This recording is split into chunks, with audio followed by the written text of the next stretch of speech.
léegi notamment ci camp Ousmane Sonko et même parfois à l'entendre parler moom premier ministre on a l'impression que effectivement loolu lay wax quand il dit par exemple que bàyyi ñi fi def yenn ñaawteef yi ñu dem day mel ni complicité ils vont rendre compte ils vont rendre jusqu'au dernier centime en parlant de la traque des biens supposés mal acquis est-ce que loolu tey mën nañu ko imaginer que c'est bon une probabilité quelque chose bon man ça me fait rire parce que ñi wax ne que bu nañ topp Macky Sall dara dañuy wax lu ko neex nañu wax lu leen neex à moins ñu jalgati loi yi parce que l'article 101 est très clair le président de la République n'est responsable d'aucun de ses actes pendant l'exercice de ses fonctions sauf en cas de haute trahison loolu la amul benn juge bu ko mën a topp ban juge mooy de kan mooy arrêté Macky Sall ban procureur moo koy jëli parce que boo ko bëggee inculper da ngay génne texte bi nga koy inculper texte boobu amul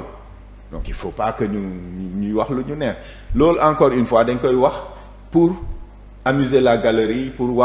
kontaan loo nit ñi mais dans la réalité des faits mënuñ ko topp dara mënuñ ko topp je pense que am na sax benn jour bu ko Ousmane Sonko wax ne que on ne peut pas poursuivre l'ex-président Macky Sall mënuñ ko texte yi ñoo demee noonu te buñ ko changé woon tey mënoo ko topp parce que la loi pénale n'est pas rétroactive donc il faut que ñu arrêter di sonal suñ bopp ci ay affaires yu inutiles li ñuy xaar du xam nga traque des biens mal acquis Macky Sall def na ko fi pendant presque 3 ans lan la indi dara. Ça nous a coûté même beaucoup plus. Ça nous a coûté de l'argent. Oui. On a payé des avocats, on a fait des commissions rogatoires, on a dara dërëm indi wuñ ko dërëm c'est-à-dire il faut que ñu concentrer wu ci mettre en place les dispositifs qui empêchent aux gens de voler de l'argent. Maintenant que faire des scandales yi nga xam ne Cour des comptes yeneen organe de contrôle yëpp wane nañ ko. Cour des comptes génne na procureur moo ko war a yi nga xam ne le procureur doit se saisir des dossiers. Le procureur va se saisir des dossiers. Okay. Connaissant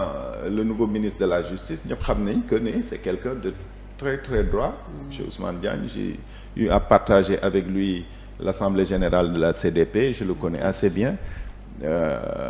Nañ bàyyi procureur mu def liggéeyam. C'est pas aux citoyens de dire lii ak lii parce que il faut faire attention. La lecture des rapports de la Cour des comptes, c'est très complexe. C'est des audits financiers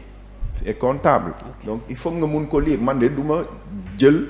awma sañ-sañu naan kii def na lii kii def na lii et cetera parce que Cour des comptes bu ñu defee seen rapport ñi ko mën a lire dinañ ko lire bu fekkee ne procureur daf ci war a intervenir dina ci intervenir bu boobaa dina wut ay spécialistes am ñu wax ko naka la mën a def pour topp gars yi nga xam ne ñi ñu wax Cour des comptes épinglé na leen parce que encore une fois que Cour des comptes cite le dans un scandale financier ne veut pas dire que tu es coupable de quelque chose loolu justice rek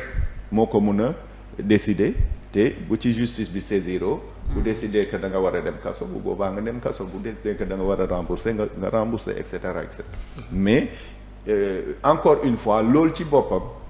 rapport yooyu ñu génne di ko tasaare ñëpp di ci waxtaan ça nous fait perdre du temps parce qu'il faut que les Sénégalais se concentrent sur le travail liggéey dëkk bi liggéey la soxla encore une fois wax ju bëri ji daf ñuy perte leur temps wax fu mu am liggéey du fa am coow lu bëri liggéey amul xaalis du am te dëkk bi dafa soxla ñu liggéey am xaalis te koom-koom boobu mooy tax nit ñi mun a faire face à leurs besoins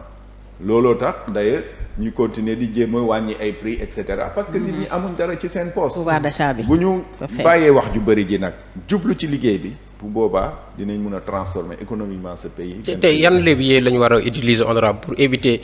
ces détournements parce que gouvernement bu fi ñëw bu fi jógee ñu dégg voilà ay détournements yoo xamante ni am na ci yenn ci ñi nga xamante ni c'était des gouvernants tey yan levier la ñu war a adopter pour éviter détournements yooyu li di am ci et puis jafe-jafe bi fan la nekk dañu am une administration défaillante wala une administration boo xam ne dañ ko politiser ba finalement peut-être taxawaay bi mu waroon a am ci li nga xamante ni moom moo di administration amu ko. ñaar yi ma répondre ci deuxième question bi d'abord l'administration moom ñëpp xam nañ ne que dañ ko politiser. Nomination politique Macky Sall dem na fi banaan ku fi gañewul sa dëkk ma dàq la donc ça veut dire que pour nga mun a nekk kilifa pour nga mun a nekk dara dans l'administration sénégalaise en tout cas dans l'architecture gouvernementale il faut que nga nekk un responsable politique di def ay résultats loolu c'est extrêmement dangereux parce que administration moom politique yi dañuy dem ñoom dañ fi war a des boo jëlee par exemple les secrétaires généraux des ministères ñooñu c'est la mémoire des ministères ñoo détenir le bon fonctionnement du ministère comme celui de la présidence voilà mënoo leen politique loo parce que bu fekkee ne ay nomination politique chaque fois bu amee ñuy ñëw dañuy balee ñi fi nekkoon indi ñu bees ñooñ xamuñ naka la ñuy defee liggéey bi ñu nekk di jàng pendant 2 ans 3 ans balaa affaire bi di jeex fekk ne on est dans la catastrophe